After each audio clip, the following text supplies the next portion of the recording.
Thank you very much. I really enjoyed this debate that was published also in the Development Policy Review, an ODI journal edited by David Booth, and this particular debate was introduced by Simon Maxwell. I think it's a very interesting debate because there is a renewed interest in the role of the state in development. And I think this debate that we've just had and written up in Development Policy Review signals progress in the debate on the role of the state in industrial upgrading. But I think that there is one thing that is lacking in this debate and that we need to focus on a bit more. And that is, it doesn't say how we can identify an appropriate role for the state, as well as thinking about what is the appropriate role for the state. So in short, what I will be arguing in my comments is that both are right, both are wrong, and there's one essential ingredient that they should be looking at.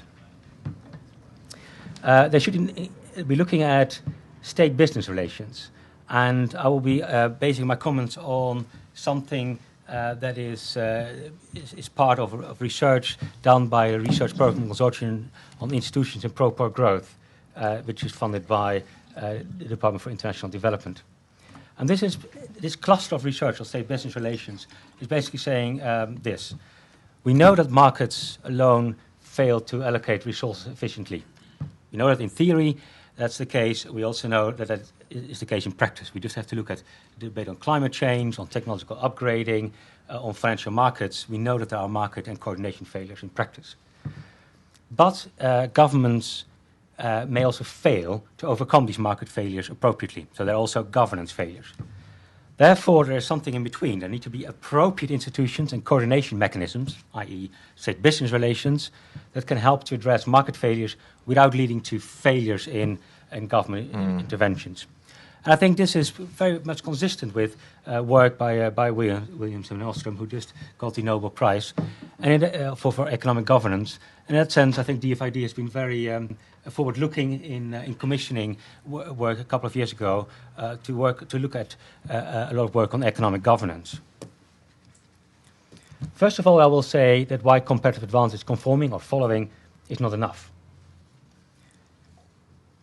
I think in theory, there's a comparative advantage theory, but there are also other theories and formalized theories that suggest that if you specialize, that poor countries who then specialize in low-tech options will not grow as fast as those countries that specialize in high-tech industries.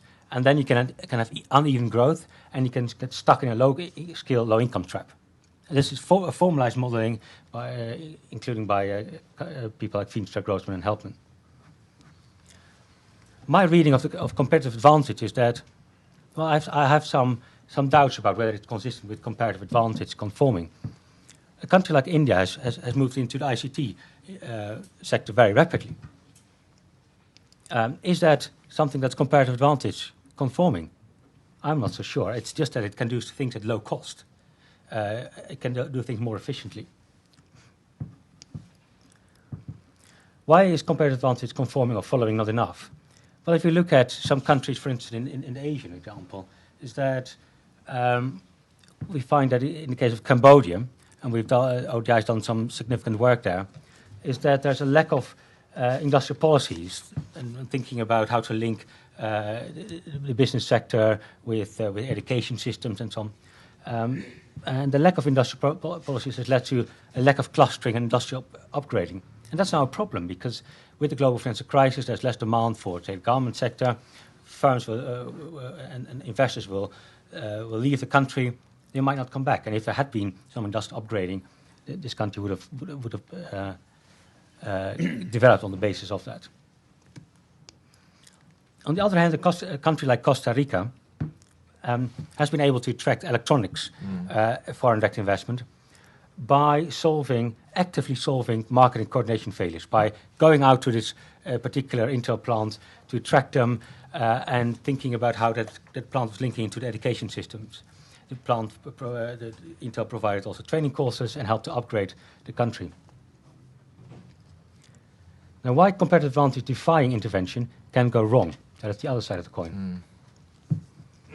appropriate intervention requires perfect information. Kenneth Arrow has mentioned that. For instance, we need to have a full set of price and income elasticities to intervene correctly. Now we know that that's impossible. I mean, there's nobody who has that. And Stiglitz already mentioned that. The other side of the coin is that there could be intended misallocation of resources and rent seeking. So that if you defy a comparative advantage, it might not just be for industrial upgrading, but it might be just for your own coffers.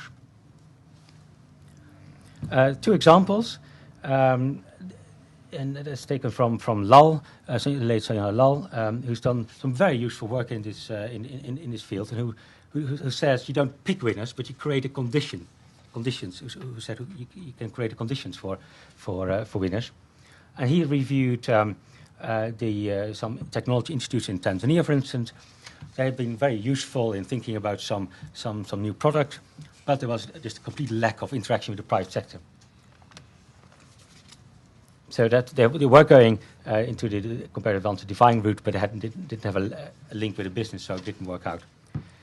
And then thinking about comparative advantage defying, well, it might well be that the public and the private sector are actually very, very linked. And in case that in the past, particularly in Malawi, so 50% of the private sector is owned by the public sector anyway. So if you promote the private sector to go in a particular way, it's actually might be for the public sector's gain. And this is also research coming out of some of the research program Consortium on Institutions and Pro Growth. So we need to focus much more on what can lead to appropriate industrial policies, whether it is comparative advantage defying or conforming. We need to think about state-business relations as institutions that provide economic functions. They can lead to a more efficient allocation of resources, whether it's comparative advantage defying or conforming. They can lead to a better investment climate and less policy uncertainty. And they can also provide the rules on how power is shared amongst the different sectors in the economy. There is some theory out there that suggests that good state-business relations are characterized by transparency, by some reciprocity between the state and the business sectors, credibility in terms of statements, and there's trust among public and private sector, which is sort of a combination of the three above. And in IPPD, we've done some work on trying to measure effective state-business relations in sub-Saharan Africa, and thinking about four issues here. Think about the public sector, how the public sector is organized, how the private sector is organized, because you need both in order to conduct good state-business relations to think about what are the right industrial policies, think about institutionalization of state-business relations, and ensure that there's no collusive behavior, so that there is not too much corruption going on. What is some of the evidence telling us? And this is slowly emerging now. In the case of Mauritius, an very interesting paper thinks about the role of the Joint Economic Council. It's a private sector apex organization representing the private sector. And if you try and measure the state-business relations, there's some regressions being done that can lead to higher growth. You can argue, how is that being done? Well, the Joint Economic Council engages frequently in discussions with the government about what are appropriate policies, including industrial policies. And some of the proposals are actually being taken over in the budget. It doesn't always work like that, of course, with nice formalized setups. In the case of South Africa, the NETLIKE may not have been the real consensus-seeking forum that it was meant to be. All the sectors, the unions, the business sectors, and the governments were actually circumventing the forum to make real policy interventions. But there were some successes in finding successful, good industrial policies. In the case of Zambia, there are some interesting papers that think about transparent mechanisms to channel the different actors and how they can have an effect on government policies, including industrial policies. And there's some very interesting research that shows that the private sector can have an effect on the formulation of industrial policy. In Ghana, and also in some other firm level work, we are showing that if you have, if you're a member of a business association, or if you have good networks, you're able to gain advantages in terms of firm performance. And in part that helps, that works through the lobbying power of business associations for good industrial policy. So to conclude, I think it's a helpful debate that we've had, and I would like to thank Justin Lin and Hajun Chang for that.